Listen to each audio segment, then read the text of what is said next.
નમસ્કાર વિદ્યાર્થી મિત્રો, જય સ્વામિનારાયણ. આજે આપણે ગુજરાતી ચેપ્ટર નંબર 22 જમાના પ્રમાણે પાના નંબર 111 ઉપર આ ચેપ્ટરનો સાહિત્ય પ્રકાર છે નવલિકા. જે આપણો જમાના પ્રમાણે ચેપ્ટર છે એનો સાહિત્ય પ્રકાર શું છે કે ભાઈ નવલિકા એનો સાહિત્ય પ્રકાર છે. ખાસ યાદ રાખજો. એમના લેખક કોણ છે, લેખિકા કોણ છે કે ભાઈ વસુબહેન ભટ્ટ. કોણ છે ભાઈ એના લેખક કે વસુબહેન ભટ્ટ. તે પોતે વાર્તાકાર તરીકેની એની આગવી છાપ ઊભી કરેલી છે. એના લેખક કોણ કે ભાઈ વસુબહેન ભટ્ટ. એમનો જન્મ ક્યાં થયો હતો કે ભાઈ વડોદરા. એમનો જન્મ ક્યાં થયો કે વડોદરામાં એમનો જન્મ થયેલો છે. વાર્તા સંગ્રહ કે ભાઈ એની વાર્તા સંગ્રહ કઈ કઈ છે કે પાંદડે પાંદડે મોતી, પાંદડે પાંદડે મોતી, સરછીજ, દિવસે તારા, રાતે વાદળ, ઘડીક અષાઢ ને ઘડીક ફાગણે. આ શું છે કે ભાઈ એની વાર્તા સંગ્રહ છે. કઈ કઈ પાંદડે પાંદડે મોતી, સરસીજ, દિવસે તારા, રાતે વાદળ અને ઘડીક અષાઢ અને ઘડીક ફાગણે. આ એની વાર્તા સંગ્રહ છે. અને એની હાસ્યભર વાર્તા સંગ્રહમાં એક છે કે ભાઈ મહારાણા. વાર્તા સંગ્રહ એટલે શું કે ભાઈ બધી જ વાર્તાઓ એની જે હાસ્યની જે બધી વાર્તાઓ હોય એનો એક સમૂહ, એનું એક પુસ્તક, એનું શું નામ છે કે ભાઈ મહારાણા નામે એનું હાસ્યભર વાર્તા સંગ્રહ છે. પછી એની લઘુ નવલ કથાની વાત કરવામાં આવે કે ભાઈ લઘુ નવલ તો એ કઈ છે કે ઝાકળ પીછોડી. એક જ લઘુ નવલ છે. કઈ કે ભાઈ ઝાકળ પીછોડી. ફરીવાર એકવાર રિવિઝન કરીએ કે ભાઈ એનો સાહિત્ય પ્રકાર શું છે જમાના પ્રમાણે. પાઠનો સાહિત્ય પ્રકાર શું છે કે ભાઈ નવલિકા છે. એના લેખક કોણ વસુબહેન ભટ્ટ. તે પોતે વાર્તાકાર હતા. એમનો જન્મ ક્યાં થયો હતો વડોદરામાં. હાલ તેઓ અમદાવાદમાં રહે છે. એની વાર્તા સંગ્રહ કયું છે પાંદડે પાંદડે મોતી, સરસીજ, દિવસે તારા, રાતે વાદળ, ઘડીક અષાઢ ને ઘડીક ફાગણે. આ એની વાર્તા સંગ્રહ છે. હાસ્યભર વાર્તાનો સંગ્રહ જે આખો સંગ્રહ હોય એનું પુસ્તકનું નામ શું છે ભાઈ મહારાણા. બરોબર, મહારાણા તરીકે કે ભાઈ હાસ્ય વાર્તા સંગ્રહ એનો છે. અને એની લઘુ નવલ કઈ છે કે ભાઈ ઝાકળ પીછોડી. એ એની લઘુ નવલ છે.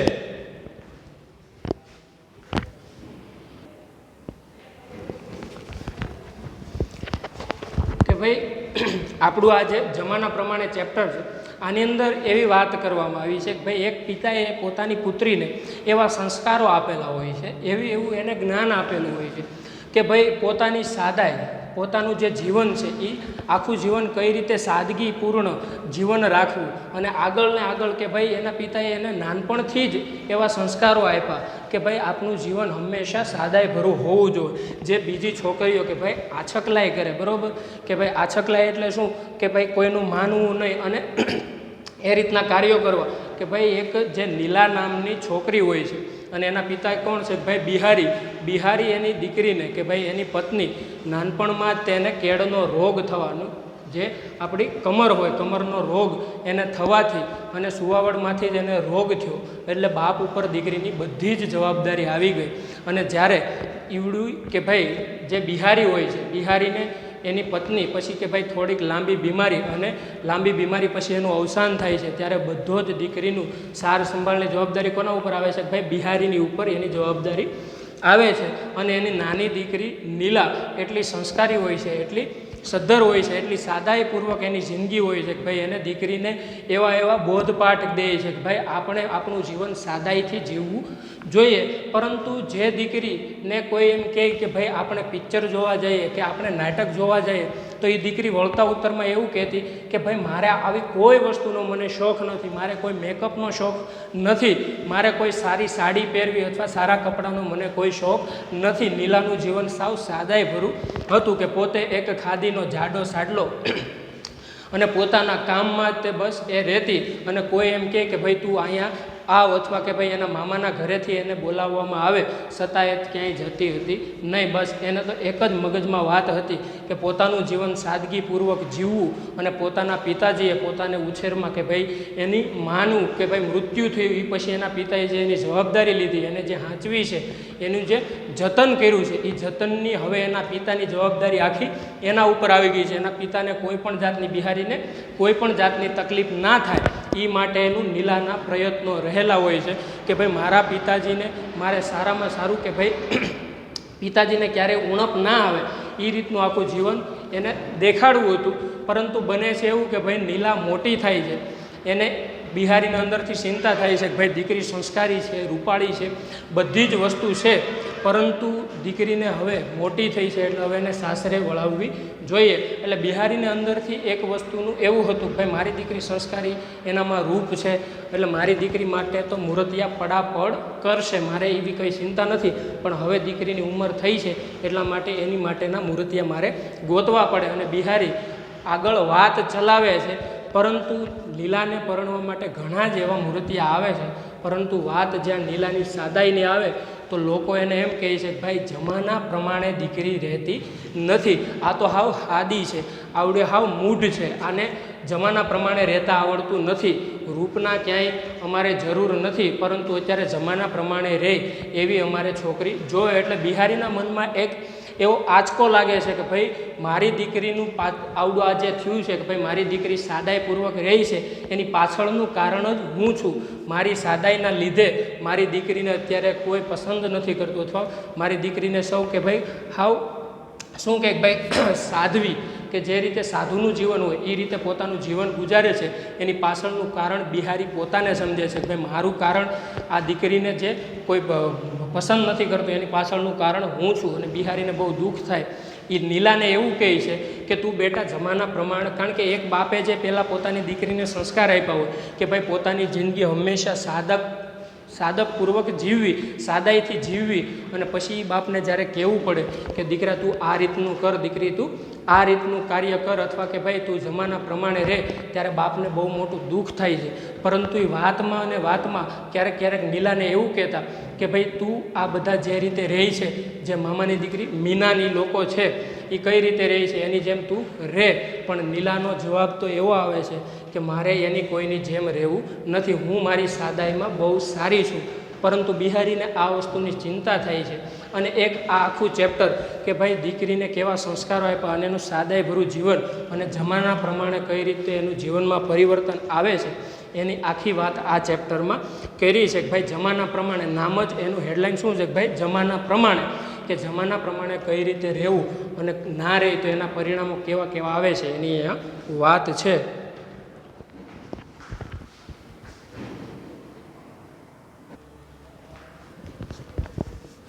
એક બહારનો દેખાવ નહીં, પરંતુ કે ભાઈ કૃત્રિમ દેખાવ નહીં, પણ કે ભાઈ કયો દેખાવ, કે અંદરનો દેખાવ, કે ભાઈ માણસનું જીવન કઈ રીતનું છે એ બિહારીને પછી ખબર પડે છે આની અંદર. કે ભાઈ માણસ કૃત્રિમ દેખાવ કરે, સારા કપડાં ઠાઠમાઠથી રહે, એ દેખાવ કરતાં એના હૃદય, એનો ભાવ જે છે એનો દેખાવ કેટલો મહત્ત્વપૂર્ણ છે એ પછી બિહારીને પણ સમજાય છે. એની આખી આ પાઠની અંદર, નવલિકાની અંદર વાત કરવામાં આવી છે. મનને મનાવી બિહારી જવા તૈયાર થયો. ધોતિયાની પાટલી સરખી કરી, માથે ટોપી મૂકી, હાથમાં લાકડી લઈ ચાલવા માંડ્યો. ત્યાં ખ્યાલ આવ્યો કે બારણે તાળું મારવાનું તો રહી ગયું. કે ભાઈ બિહારી પોતાના મનને મક્કમ કરી અને બિહારી પછી જવા માટે તૈયાર થાય છે, પરંતુ જાય છે તો એટલામાં એને વિચાર આવે છે કે ભાઈ મેં મારે બારણે તાળું માર્યું નથી. બારણે તાળું મારતા માંડ તૈયાર કરેલું મન ભાંગી પડ્યું. બારણા ફરી જોશથી અફાળીને બંધ કર્યા. બારણાની માફક મગજમાં અથડાતા વિચારોને રોકવાના પ્રયત્નોમાં એને સફળતા ન મળી. કે ભાઈ એ જ્યાં બારણું બંધ કરવા જાય છે તો એને જવાના વિચાર બધા જ હાવ શાંત થઈ જાય છે. ભાઈ જવાના વિચાર ઈવડા એના મગજમાંથી વયો જાય છે અને એના મગજમાં તો એકના એક વિચારો પાછા ફરીવાર અથડાયા કરે છે. કે ભાઈ એની દીકરી જે નીલા છે એ નીલાની જે એની પરિસ્થિતિ અત્યારે જોવે છે કે ભાઈ મારી દીકરી છે એ બીજા લોકોની જેમ કેમ નથી રહેતી, બીજી દીકરીઓની જેમ કેમ નથી રહેતી. પણ પછી એને અંદરથી એવી પ્રતીતિ થાય છે કે ભાઈ આ બધી વસ્તુની પાછળનું કારણ હું જ છું. મેં પહેલેથી જ મારી દીકરીને એવા સંસ્કાર આપ્યા છે, મારી દીકરીને મેં પહેલેથી જ એવી વાતો કરેલી છે કે ભાઈ આપણે આપણી જિંદગી સાદાઈપૂર્વક જ જીવવી જોઈએ. એટલા માટે આની પાછળનું કારણ જો કોઈ હોય તો એ હું પોતે જ છું. મગજ થાકી ગયું અને પગ લથડિયા ખાવા લાગ્યા. પગથિયા પાસેનો થાંભલો પકડી તે ત્યાં જ બેઠી ગયો. કારણ કે જ્યારે માણસનું મગજ હોય, માણસનું મગજ જ્યારે ભારી હોય ને ત્યારે માણસને શરીરમાં પણ થાક લાગે છે. જો આપણે ક્યારેક મગજમાં ટેન્શન હોય તો ભાઈ શું થાય કે મગજનું ટેન્શન આપણા શરીરને પણ થાક લગાડે. તમે ગમે એટલું શારીરિક બળ કર્યું હોય, બરાબર, કે શારીરિક કસરત કરી હોય કે કામ કર્યું હોય તો જેટલો થાક ન લાગે એટલું માનસિક જ્યારે આપણા મગજમાં કે ભાઈ મગજની અંદર થાક જ્યારે લાગે, મગજની અંદર જ્યારે વિચારો એવા હોય અથવા કે ભાઈ મગજને જ્યારે ભાર આપ્યો હોય ત્યારે એ થાક આપણને વધારે લાગે. ઘણીવાર આપણે કહેતા હોય કે આજ તો કાંઈ એટલું બધું કામ નથી કર્યું છતાં થાક લાગ્યો છે. કારણ એનું શું કે ભાઈ એક્ઝામનો ટાઈમ આવે એટલે છોકરાઓ માનસિક રીતે કે ભાઈ વાંચવું છે, સારા માર્ક્સ લાવવા છે, આ રીતે માનસિક રીતે થાકી જાય. એ રીતે ભાઈ બિહારીને અત્યારે શું છે કે ભાઈ પોતે માનસિક રીતે થાકી ગયો અને પગથિયા પાસેનો થાંભલો પકડી અને તે ત્યાં જ બેસી ગયો.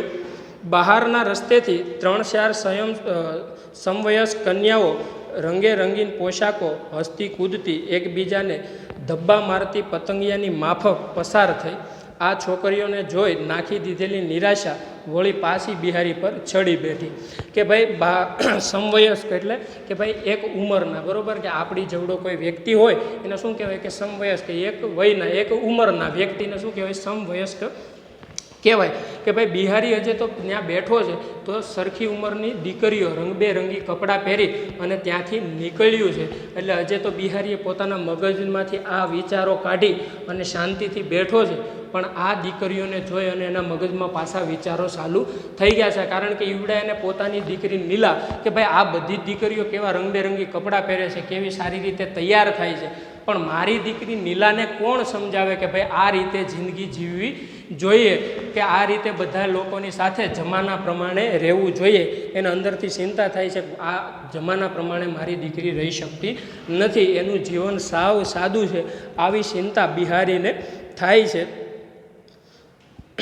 નીલાને નહીં તો કોઈ બેનપણી કે નહીં કોઈ સૈયર, નહીં પહેરવા ઓઢવાનો કે ફરવા હરવાનો શોખ, બસ જ્યારે જુઓ ત્યારે, એમ કરી અને બિહારી અટકી જાય છે. અહીંયા એ એવું કહે છે કે ભાઈ બિહારીના મગજમાં એવો વિચાર આવે છે કે ભાઈ મારી નીલા, મારી દીકરીને નથી તો કોઈ બેનપણી અથવા નથી કોઈ એની સહિયર. પછી શું કહે કે ભાઈ નહીં પહેરવા ઓઢવાનો ફેર, કારણ કે એ પોતે એના જીવનમાં સાદાઈપૂર્વક એને જીવન વિતાવવું છે, સાદાઈથી જીવન જીવવું છે.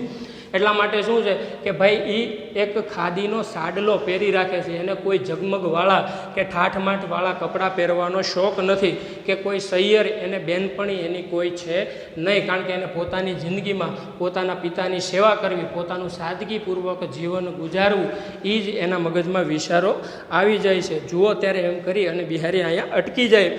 ઘેરાયેલા આકાશમાં ઘનઘોર વાદળો ઉમટી આવતા સદંતર અંધકારનું સામ્રાજ્ય વ્યાપી જાય તેમ બિહારી લાલને અંતર નિરાશાના અંધકાર અને દુઃખના ભાર નીચે દબાઈ ગયું. કે જાણે ખુલ્લા આકાશની અંદર વાદળાઓ આવી ગયા હોય અને કેવું બધું ઘનઘોર અંધારું, કાળું અંધારું થઈ જાય, એવી જ રીતે બિહારીના જીવનમાં પણ ઘનઘોર અંધારું કે ભાઈ વાદળ રૂપી આ બધી વસ્તુ એને ચિંતા વિચારો વાદળ રૂપી આવ્યું છે અને એનું આખું જીવન કાળું અંધકાર ઘનઘોર એનું જીવન થઈ ગયું છે. નિરાશાના અંધકાર અને દુઃખના ભાર નીચે દબાઈ ગયું. દબાવી રાખેલો ડૂમો હમણાં છૂટી પડશે એવો ભય લાગતા બિહારીએ ખોખારો ખાઈ મનને સ્વસ્થ કરવામાં નિષ્ફળ પ્રયત્ન કર્યો. કે ભાઈ બિહારી છે ઈવડાએ એને આ બધી વિચાર, આ બધું દુઃખ, આ બધું જોઈ અને એને એક ડૂમો ભરાય છે. આપણે હાદી ભાષામાં, તળપદી ભાષામાં ડૂમો કહીએ છીએ. ભાઈ આપણે એમ કહીએ છીએ કે ગળામાં ડૂછો ભરાય અને કઈ રીતે જળજળિયા આવવા મળે એ રીતનો એને એક ડૂમો ભરાય છે. અને એને કે ભાઈ એ ડૂમાને કે ભાઈ આવડો એનું દુઃખ બહાર પ્રગટ ન થાય એટલા માટે ખોખારો ખાય છે. કે ભાઈ ખોખારો એટલે કે સ્વસ્થ મન થવું, બરાબર, કરી અને ખોખારો ખાય અને પોતાના દુઃખને ઈવડો બહાર લાવતા અટકાવે છે, પણ એમાં તે પોતે નિષ્ફળ જાય છે. પગથિયા ઉતરી કમ્પાઉન્ડમાં હિંચકા સુધી પહોંચતા તો એ હાંફી ગયો. ટોપી ઉતારી હિંચકા પર બેસી ગયો. બૂટ કાઢી હિંચકાને જોશથી લાત મારી અને તરત જ ખોળામાં મૂકેલી લાકડીથી હિંચકાની ગતિ અટકાવી દીધી. જમીન પર લાકડી ખોંસી એની પર દાઢી ટેકવી એ ફરી પાછો વિચારમાં પડી ગયો. કે ભાઈ બિહારીનું અત્યારે જીવનમાં પોતે ગઢપણ આવી ગયું છે, પોતાની દીકરીની, એની દીકરી નીલાની એને ચિંતા છે અને એ એને વિચારો મગજમાં આવ્યા જ કરે છે કે ભાઈ મારી દીકરીનું જીવન કેવું છે કે સાદાઈ ભર્યું સાવ એનું જીવન છે. હવે તો એક પછી એક મૂર્તિયા કે ભાઈ એને જોઈ અને એમ કહે કે ભાઈ આ દીકરી તો સાવ સાદી છે, આ છોકરી સાવ સાદી છે, મારે આની સાથે નહીં મારે આની સાથે પરણવું નથી, અથવા કે ભાઈ એ એવું મગજમાં વિચારે છે કે આને કોઈ પસંદ નહીં કરે, તો આ બધી વસ્તુનું પાછળનું કારણ હું છું. મારી દીકરીને જમાના પ્રમાણે રહેતા શીખી નથી, એટલે હવે ક્યારે એ જમાના પ્રમાણે રહેશે. અને પોતે એક લાકડીથી દાઢી ટેકાવી અને આ બધી વસ્તુનો વિચારમાં પડી ગયો. લાકડીની તીક્ષ્ણ અણીથી જમીનમાં જેમ જેમ ઊંડે ખોદતો ગયો તેમ તેમ વિચારોમાં પણ એ એટલો જ ઊંડો ઉતરતો ગયો કે ભાઈ લાકડીની અણીમાં જેમ જેમ લાકડી જમીનમાં અંદર ખોદતો ગયો એમ એમ એના વિચારો પણ ઊંડા થવા માંડ્યા, ઊંડા વિચારો એના આવવા માંડ્યા કે ભાઈ હવે આગળ શું થવાનું છે, હવે શું થશે. કારણ કે એક બાપને પોતાની દીકરીની પરિસ્થિતિની એને ખબર હોય, પરંતુ એને અત્યારે એવા વિચારો આવે છે કે ભાઈ હવે આગળ હવે શું થશે, મારી જે દીકરી છે એનું હવે મારે કઈ રીતે કે ભાઈ એને જમાના પ્રમાણે રહેતા શીખવાડવું. છોકરીઓને લટકા ઓછા કરવા માટે, ભટકવા માટે, રમતિયાળપણા માટે, આખો દિવસ બેનપણા સહીપણા માટે બાપે કહેવું પડે, એને બદલે આ તો સાવ જ ઊંધું એમ કરી અને બિહારી અટકી જાય છે. કે ભાઈ બિહારી એવું મગજમાં વિચારે છે કે ભાઈ અત્યારની દીકરીઓને લટકા કરવા અથવા કે ભાઈ સહિયરપણું અથવા બેનપણું રાખવા માટે બાપ એની દીકરીને અમુક તો સમજાવતો હોય ભાઈ આ બધું ઓછું રાખો, એના બદલે મારી દીકરી નીલા એને તો મારે સમૂતું સામેથી એમ કહેવું પડે કે તું તારા જીવનમાં થોડોક ઠાઠમાઠ રાખ, તારો જીવન જમાના પ્રમાણે રાખ. આ બધું શું થઈ રહ્યું કે ભાઈ અત્યારના છોકરાઓને કોઈને કહેવું ન પડે કે સારા કપડાં પહેરજો, બરાબર, કંઈ એને વાત ન કરવી પડે, એને કંઈ કહેવું ન પડે. પરંતુ અત્યારે અહીંયા બિહારી તો એવું વિચાર કરે છે કે ભાઈ મારી દીકરીને જમાના પ્રમાણે રહેતા ફાવતું નથી. નીલા તું શું કરવા આવા જાડા ખાદીના ધાબળા પહેરે છે? નીલા જો ભાઈ અહીંયા શું આવ્યું કે ભાઈ ઉદ્ગાર ચિહ્ન આપણે વાત કરી હતી કે આપણે જે વાક્યના પ્રકારો હોય છે એમાં ઉદ્ગારવાચક વાક્ય કે ભાઈ નીલા તું શું કરવા આવા જાડા ખાદીના ધાબળા પહેરે છે? નીલા એની પછી શું આવે કે ભાઈ ઉદ્ગાર ચિહ્ન આવે છે, ઉદ્ગારવાચક વાક્ય જે હોય છે વ્યાકરણની દ્રષ્ટિએ. તું શું કરવા કોઈને મળવા હળવા જતી નથી, બસ આખો દિવસ એકલી એકલી વાચા જ કરે છે, અને આ બધા માટે બિહારી જ જવાબદાર હોય તેમ એના અંતર એના તરફ આંગળી ચીંધી. કે ભાઈ બિહારીને અંદરથી વિચાર આવે છે કે નીલા તું કેમ આવા જાડા ખાદીના સાડલા જ પહેરી રાખે છે, કેમ તું કોઈને મળવા હળવા નથી જતી? અત્યારની છોકરીઓ કે ભાઈ કેવું ઠાઠમાઠથી રહે છે, અથવા કોઈને ક્યાંક કોઈ બેનપણી હોય, કોઈકને સહિયર હોય એની સાથે રહે છે, મળવા હળવા જાય છે. પરંતુ નીલાનો સ્વભાવ તો એવો છે કે ભાઈ જાડો ખાદીનો હાડલો પહેરી રાખે, અને પોતાના મામાના ઘરે જવું હોય તો ત્યાં જવાની પણ એ ના પાડે છે. એનું સાવ સાદગીભર્યું જીવન છે. એટલે બિહારીને અંદરથી એક પ્રકારનું દુઃખ થાય છે કે ભાઈ મારું આ કહેવાથી અથવા મેં જ નાનપણથી એને ઘૂંટડે ઘૂંટડે પાયું છે કે ભાઈ સાદાઈ ભરી જિંદગી જીવવી પડે, એ તરત જ આમ ભૂલી શકે નહીં. નીલાના જન્મ પછી ગુણિયલ માંદી સાજી રહેવા લાગી. સુવાવડમાંથી કંઈ એવો રોગ પેઠ્યો કે એની કેળ જ તોડી નાખી. કે ભાઈ જે ગુણિયલ એટલે કે નીલાની માતા અને જે બિહારી છે એની પત્ની, અહીંયા બિહારી એવી વાત કરે છે કે ભાઈ જ્યારે નીલા નાની હતી ત્યારે નીલાનો જન્મ થયો ત્યારે ગુણિયલને સુવાવડમાંથી એવો રોગ પેઠો, એવો રોગ આવ્યો કે ભાઈ ઈવડાની કડ તે સુવાવડ વખતે જ એની કડ વહી ગઈ. જો આમાં સુવાવડમાંથી કંઈ એવો રોગ પેઠો કે એની કેળ તોડી નાખી. જો સંયોજક, આમાં સંયોજક ક્યાં છે ભાઈ? સંયોજક શોધો આપણે પૂછાય છે, બરાબર. તો એમાં કયો આમાં સંયોજક છે કે સુવાવડમાંથી કંઈ એવો રોગ પેઠો, એક વાક્ય થયું, એની વચ્ચે બીજા વાક્ય, એક વાક્ય સાથે બીજા વાક્યને જોડવા માટે જે સંયોજક પ્રત્યય વપરાય છે એ કયો છે આમાં? કે, બરાબર. કે એક વાક્ય સાથે બીજા વાક્યને અહીંયા જોડે છે, કેના દ્વારા? કે દ્વારા જોડે છે કે સુવાવડમાંથી કંઈ એવો રોગ પેઠો કે એની કેળ તોડી નાખી. કે દ્વારા બંને વાક્યને જોડવામાં આવે છે. એટલે શું સંયોજક કયું થયું? કે એ સંયોજક થયું. નાની નીલાને સાચવવાની, ઘરના કામકાજની નોકરી કરવાની અને ગુણિયલની ચાકરી કરવાની, આમ બધી જવાબદારી બિહારીને માથે આવી પડી.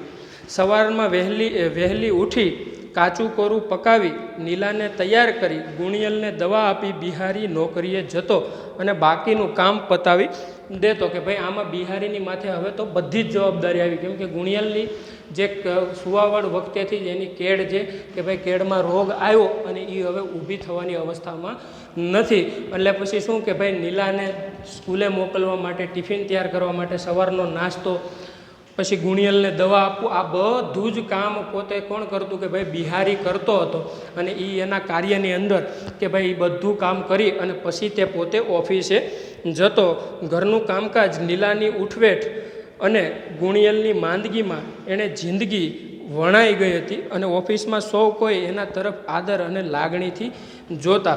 બરાબર કે ભાઈ અહીંયા ઉઠવેઠ એટલે કે ભાઈ કોઈ વ્યક્તિનું કાર્ય કરવું, બરાબર કે અહીંયા શું કે ભાઈ શ્રમવાળું કામ કરવું અથવા એની સાકરી કરવી, બરાબર કે બધું જ કાર્ય બિહારીને નીલાની કે ભાઈ એને ટિફિન તૈયાર કરવું, એને સ્કૂલે મૂકવા જાવી, એનું ઘરનું કામકાજ કરવું, આ બધી જ વસ્તુ બિહારીની ઉપર આવ્યું હતું. અને ઓફિસમાં સૌ એના તરફ આદર અને લાગણીથી જોતા. ભાઈ બિહારીનું ઓફિસમાં પણ બધા બિહારી પ્રત્યે આદર ભાવ અને લાગણીથી બધા જોતા, એના પ્રત્યેની લાગણી બધા એને હતી.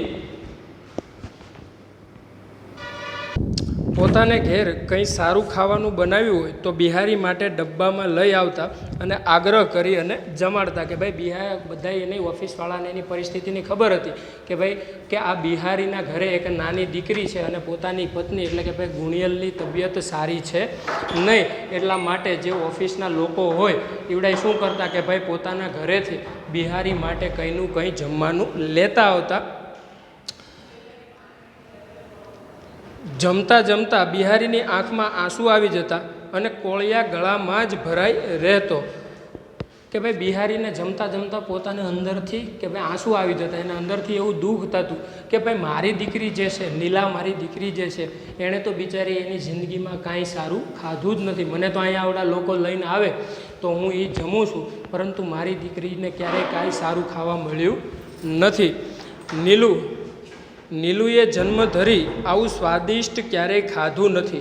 રોજ એ જ ભાખરા, ચોપડા અને શાક. કે ભાઈ નીલુ જે છે એણે એની જિંદગીમાં ક્યારેય સારું ખાધું જ નથી. એને અંદરથી દુઃખ થાય છે કે ભાઈ રોજના માટે શાક, રોટલા અને કે ભાઈ ખાખરા આવી વસ્તુ જ એણે ખાધી છે, એની જિંદગીમાં ક્યારેય સારું એણે ખાધું નથી.